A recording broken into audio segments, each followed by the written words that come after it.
Villaonak eta Villaonako udalak azken 6 urte luze hauetan izan duen itzal edo mamurik handiena amaitu dela, ez?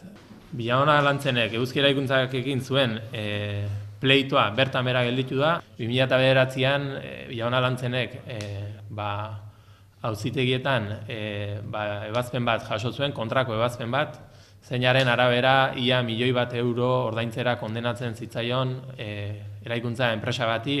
Eta esan bezala, gaur esan dezakegu jadanik, problema hori kendu dugula gainetik. Negoziaketa luzen ondoren, esan dezakegu akordioa lortu dugula. Zehazki, eguzki eraikuntzakei €1.000.000 zor izatetik, €500.000 akordio bat lortu du, Villaona Lantzenek, eguzki eraikuntzaken representanteekin. Juezak onartu du bi aldeen arteko akordio hori, eta beraz, behin betiko, afera hori bukatutzat emango dugu. Izan zitekeena, baina askoz hobeto atera dela esan dezakegu, baina ez da debalde atera.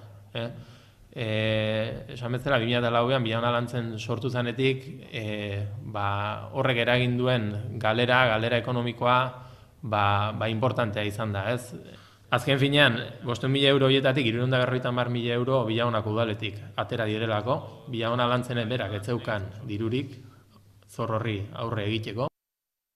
Duela urte batzuk herri hontan norbaitek erabaki zuen kudeaketa eredu oso berezi bat martxan jartzea, eta guk argi eduki dugu Villaona Lantzen egitura bezala, ez balimada dirua ezkutatzeko eta desbiatzeko, ez dela inolaz ere egitura baliagarri bat. Ze gogoratu behar dugu garai hartako arduradunek Villaonako herria, EAJko arduradunek Villaonako herria €1.000.000 zorrakin utzi zigutela. Bi ereduen arteko talka batean gaude, eta gure eredua, EH Bildutik behintzat garbi daukagu, Villaonak dituen aurrekontu publikoak personen beharretara bideratuak izan behar dute.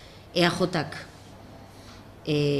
planteatzen duen eredua, Villaona Lantzenekin ikusi dugun eredua, alegia diru publikoa beste helburu batzuetarako desbiatzea, eta kasu honetan enpresa pribatuak eta nolabait ezkutuko finantziazioak egiteko, eta guk planteatzen dugun eredua pertsonetan oinarritutako eredua.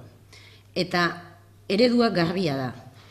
Udal batek dituen aurrekontuak, diru publikoak, herritar denenak baldin badira, herritar denen artean erabaki behar dugu diru horiek nola kudeatu.